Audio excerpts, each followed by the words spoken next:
This show is brought to you by SalCal Real Estate Connections.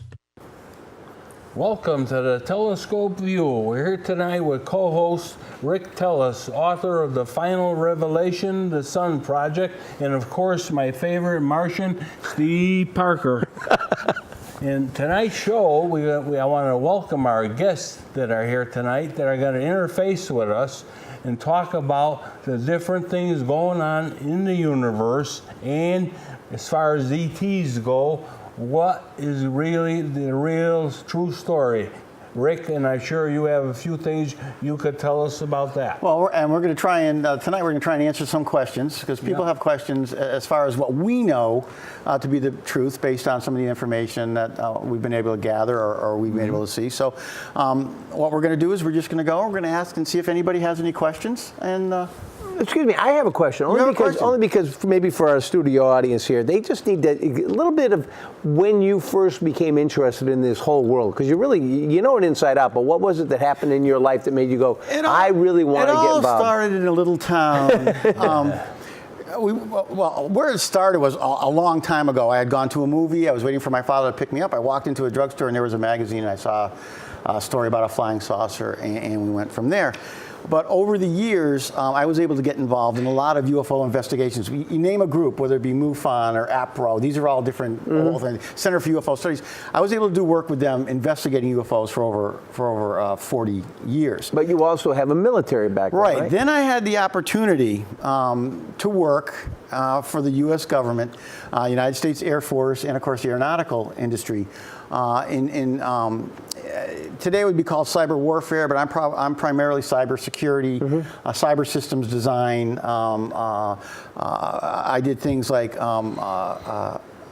data authentication controls. You know, is the data real? Where's it coming from? Who's putting it in?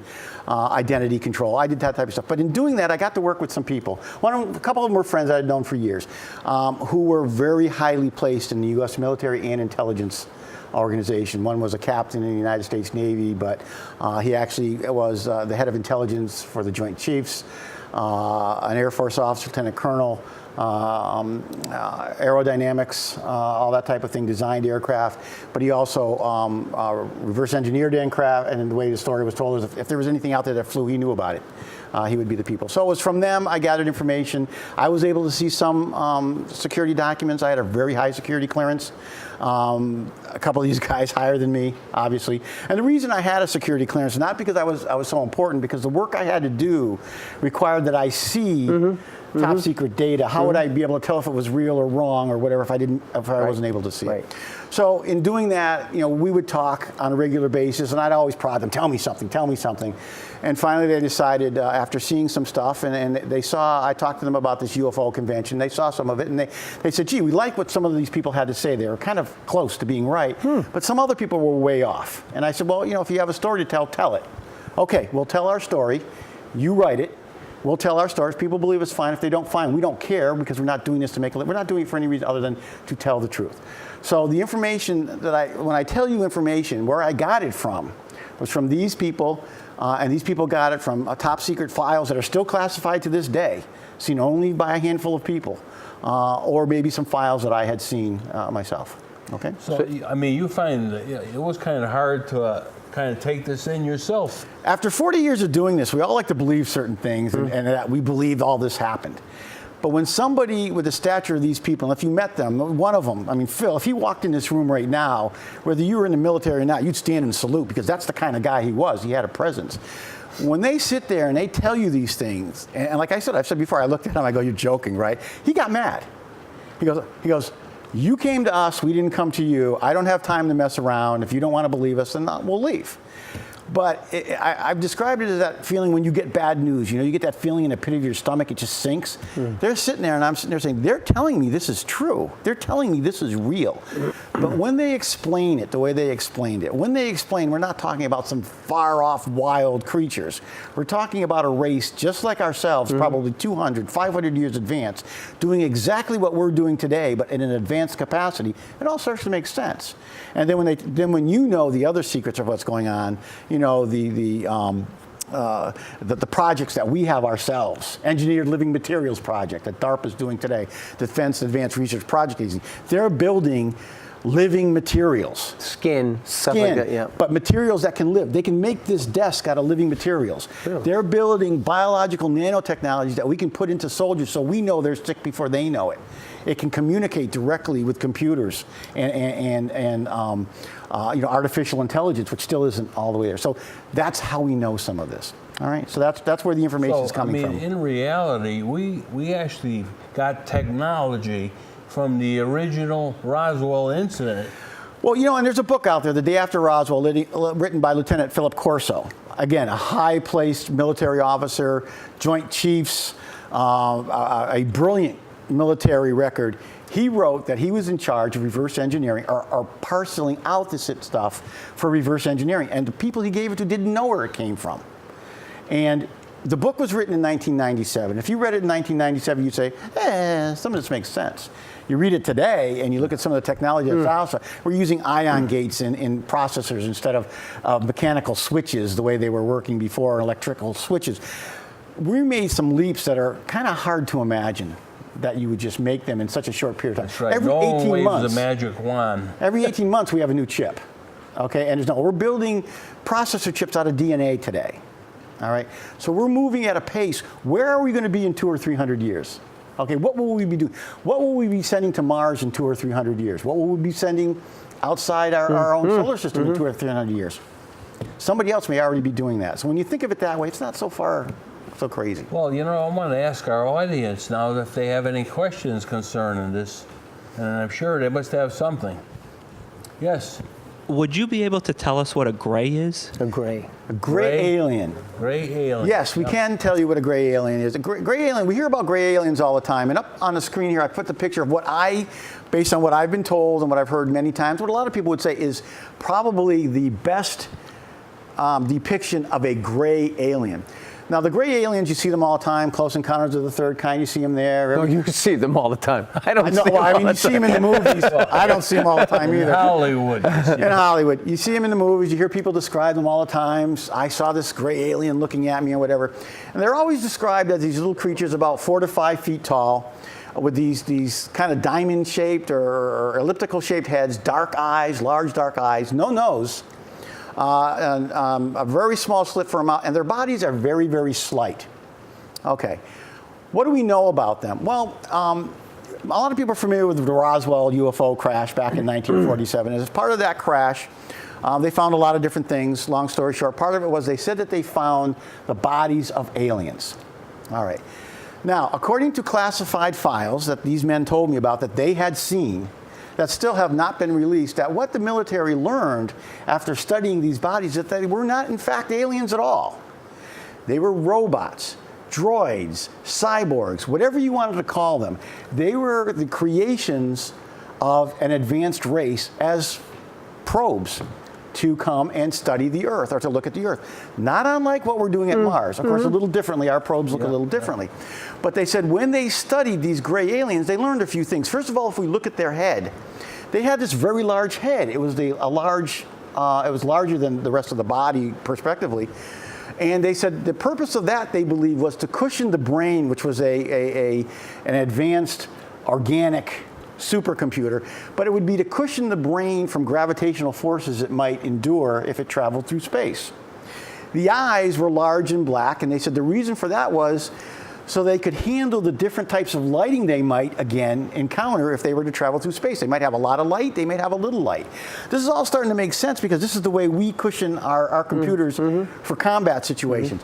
It had no nose, it didn't need it, and a very small mouth. Again, it didn't need it because it wasn't going to carry food. It didn't need food for energy. They're not eating. Could you imagine traveling through space and have to carry food with you? How much would you need? Well, why would they put anything that even looks like a mouth then? Maybe we don't know. That's a good question. Yeah. They don't know why it's there. Now, maybe it's for access at some point. I don't know. The bodies they described was, again, very slight. Why? If you were going to be encountering different levels of gravity, the smaller the body, the less mass, the more gravitational pull on your body. We know that. So we know the heavier you are for example, we know what the gravity is like on Earth, but on Mars, it's going to be different depending on our weight. The heavier we are, there may be more of a pull. Jupiter, we're going to be flattened out. But the lighter you are, the less mass you have, the less pull, the less attraction gravity has to you. So they would be able to operate on that basis. Plus the fact that these things originally they were called goblins because they didn't know what to call them. The code name for them was goblins. That was what's called the control world. They then changed it to biologically engineered entities. Bees. And they believed that some of the craft that we saw flying around were piloted by these creatures. And the reason for that was the aerodynamics that some of these craft exhibited, according to report, right angle turns at high speeds. Nothing alive that we know of could survive. So I mean, something at like the that. speed they were going, a regular human being could not survive. Not as we understand it. So they believe, according to classified files, still classified, highest level of top secret. You know, you hear stories about top secret. There's top secret. There's only one level. Top secret is the highest level. Then you have categories of top secret. Oh. Okay, so you have top secret. Tippity top? Huh? You have the tippity top, very top. You have different levels. There's different ones. Compartmented information is probably the highest. Strictly compartmented, SCI, strictly compartmented information, or sensitive compartmented information, probably the highest. The next one is going to be a thing called top secret SAP. Top secret SAP is special access programs. I had an SAP clearance because I was in a special access program. We had to access certain things.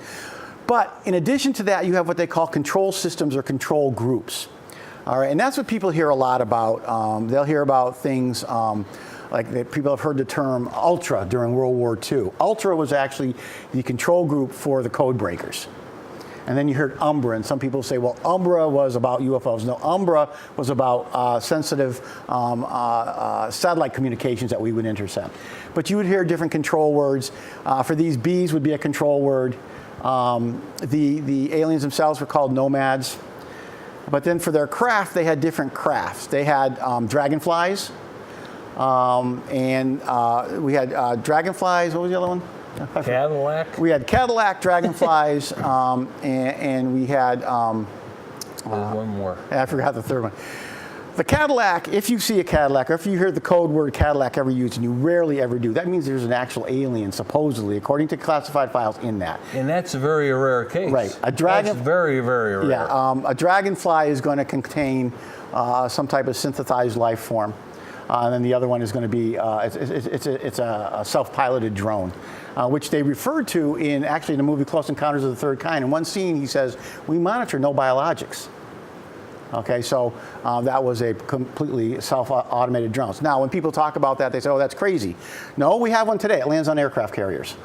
All by itself. It lands on aircraft carriers and takes off. The Aurora, which some people say doesn't exist, it does exist. This is an Air Force space plane. It takes off from Texas. It flies up into the, it's hypersonic, so it flies slightly above the atmosphere into orbit, and it'll stay there for a month and then land. By itself. It can be controlled, but it can fly all by itself. Did we answer your question? So we're doing this today.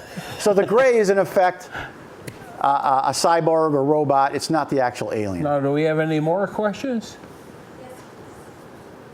Why is this information top secret? Why is it contained and not public information? You know, that's a good question. That's a really good question, and but if he told you, he'd have to kill you. Yeah, no. You know, I hear that a lot, and there's a couple of answers to that. One, I learned myself over the last 2 years. I always believed that people were ready to hear about this. People are ready to believe about that this can be possible. And what I learned over the last 2 years is only half of that is true.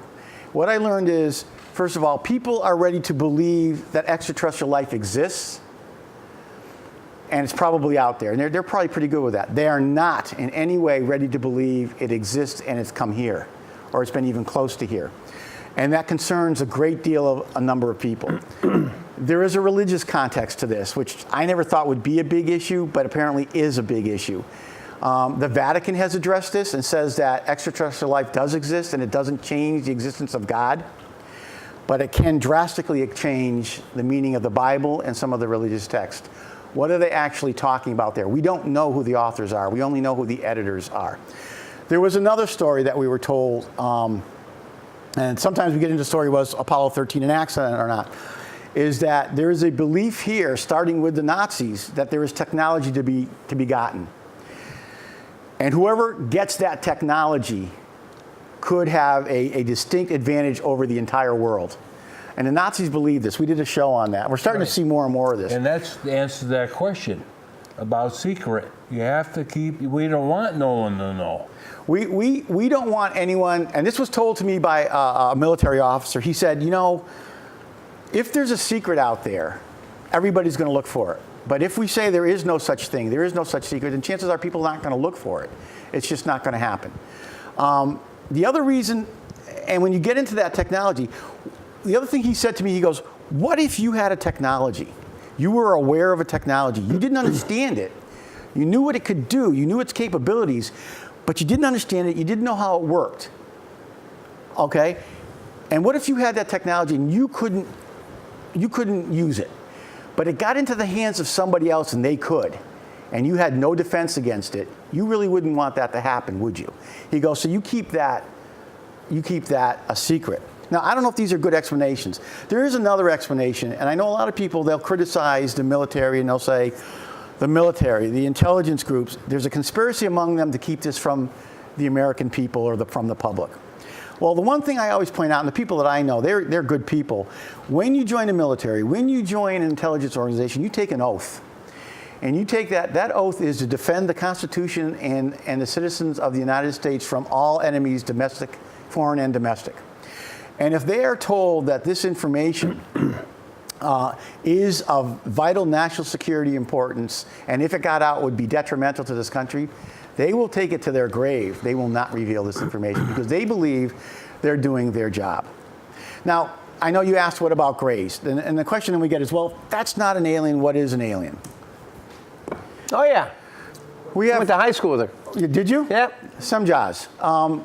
The stories that we've heard over and over, and even in the ancient astronaut, even in ancient texts, you always hear the story that these little gray aliens, these little grays, were often in the companies of what they call these tall, blonde types. They were given the name the Nordics. Mm-hmm.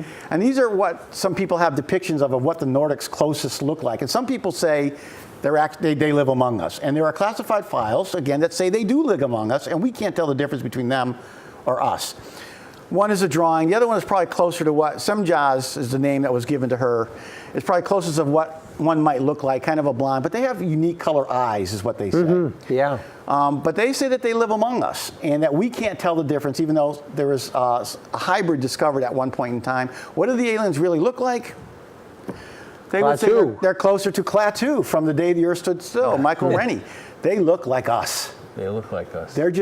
We are looking. The way it was described to me is we're just looking at ourselves 500 years in the future, what we might be doing. So that's kind of the story of the aliens, who they are, what they look like, why they're here. Why is it such a big secret? I've gone over that myself. I've asked these guys if they've given me the same answer. This is just information people are not prepared to handle, especially the fact that they live among us. There was an interview done with another scientist. I don't know if he was Jet Propulsion Laboratory, NASA, or he was the European Science Astronomical Society. He said in his interview he believes 1,000% that they are here among us.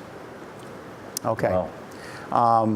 Wow. 1,000. And again, what I learned from these people is that classified files indicate they do exist, they do live among us, but they are virtually indistinguishable from us. Well, what about in the world where there's so many secret organizations like in this world? You know, we hear things about the Masons, that the Masons know certain things about, you know, a Mason could spot another Mason. You know, what is it, Yale, Skull and Bones or Skull something? and Bones, yeah. Masons. Yeah. There's a bunch of French societies that you can hear about. The AA. Throughout history, we hear of these people.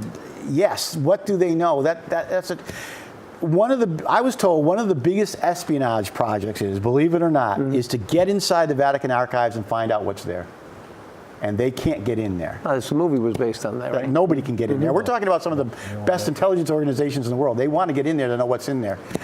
Because they believe, as the Nazis believe, that there may be some type of knowledge of technology that was either gotten from the libraries of Alexandria or somewhere else that's in there that could be used. People, yes, Hitler was into the occult. That is true. But Operation Paperclip after the war, where we brought scientists from Germany and all their files, they explained that that really wasn't the biggest part. What they were after was they truly believed that the archaeological record had information about advanced technologies within them. Classified files, that's what they say. So you would think, though, that somehow some of this will get out. I mean, It is getting out. Okay. Well, I mean, and that's a show we should probably do. We talk about, what I learned and what these guys told me, okay? We learn about people like Lieutenant Philip Corso. We learned about a guy by the name of Robert Lazar, who was roundly discredited, but you got to hear the story about him. He said he worked at Los Alamos, then he worked at Area 51. He actually saw some of these craft. Yeah. You talk about people like, the Roswell, Colonel Blanchard, all right, and all these people. These people were at the top of their fields in the military. Why did they say? Roswell is my favorite because you have, you have these two people here, and you would think the major head of intelligence for the only nuclear bomb group in the world and his commander, Blanchard, would be able to identify a weather balloon. I have one with us. I could show it to the audience, and they're going to say, it's a balloon. Yet these men said they found an alien craft. How could they mistake that? Okay, that's They couldn't. They didn't mistake that's it. very hard to believe. So people have spoken about this. Now, what I learned from these men was, and they said, we got to be a little careful because we're pushing the envelope. Yeah, we are. But they said, here's the thing. There's a group out there. Their job is to monitor this. That's Flight 9. And, Flight 9. Yeah, and they don't care what you say. What is Flight 9? Flight 9 is an Air Force group. In the Air Force, in the Army you have squadron, or you have platoons. In the Air Force you have flights, squadrons, airmen. Flight 9 is a group. And high level. Flight 9 is very, very high level. The U.S. government does not care too much what you say as long as you don't have any physical evidence to back it up. If you have physical evidence, I am told they will come looking for it. And they will want it back. Rick, what's really interesting is the fact that some of these groups do not even trust our politicians. Oh, well, at the high level. At the high level, never mind a low level. We are talking about, yes, we are talking about situation that I saw it. I was there. Do our politicians know all about this? And the answer is no, they don't. Most of them know nothing about this. Some of the presidents do because of their positions that they had held, like head of the CIA. And the reasons they don't know is because the people who are the stewards of this information, they look at these politicians and say they're transient. During their term in office, they may never have to deal with any of this, therefore they do not know it. The situation I was involved with is I was with this friend of mine, Captain of the United States Navy, and we were in Washington. And there had been a presentation by this group, and there was I think he was a senator at the time, and he said something. Phil did not like it. Okay, and Phil is short cropped white hair, cigar. Okay, he's called a Mustang in the Navy. He joined the Navy as a sailor and went all the way up to captain. There's only one thing higher. Okay. He got this senator outside and he just ripped into him. And he's talking to a senator and he's saying, "You will not say that stuff again. You're being irresponsible." And this guy turns around and he goes, "I'm a senator and I'm on the Intelligence Committee." And Phil said something in very colorful language. "You don't know squat. You know what we tell you, and we don't tell you everything because you can't be trusted." And this guy being who he was, Phil, I mean, you just back away at this point. You do not challenge this man. There's nothing he can do to him. I mean, he's so high up. Is there any question that anyone else has? We don't. Good? No, I think we got to move on anyway. anyways. Getting down to the wire. Yep. Well, I have to tell you, Rick, that I started reading that book the Day after Roswell, and all my suspicions are put to bed because boy, oh boy. It's just especially when you know who the man was. Oh, yeah. And he has the foreword written by Strom Thurmond, who was a senator. So, yeah. Very good, I'll tell you. Well, that's another. Are we crazy? I don't know. But there's a lot of stuff here that would point you in a direction. You have to answer the question. Whether you believe or not, you have to at least say, maybe. Before we leave tonight, Rick, could you tell us a little bit about what happened today? As far as the landing. Well, we really can't. We're out of time. We're out of time. Oh, okay. Boy. Well, I want to thank everybody for being here tonight, and Next week, we're going to have to get into this other subject of what went on today. The Insight Lane. Thank you for watching the show, and please email us at theviewshow@aol.com. We'd love to hear from you. Thank you, and good night.